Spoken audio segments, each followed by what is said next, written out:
পেরেছো মহাসুখ সাথী, ক্ষমা করে দিও আমার যদি বেঁচে না থাকি, ক্ষমা করে দিও আমার যদি বেঁচে না থাকি।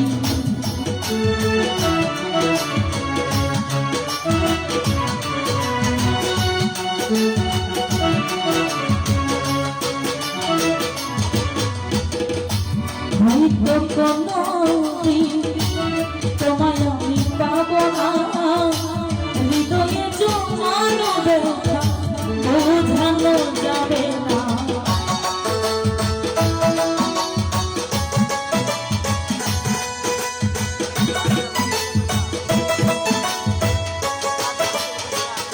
দাসের ভাই হয়তো কোনদিন তোমায় আমি পাবো না, হৃদয়ে জমানো ব্যথা বোঝানো।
Thank you.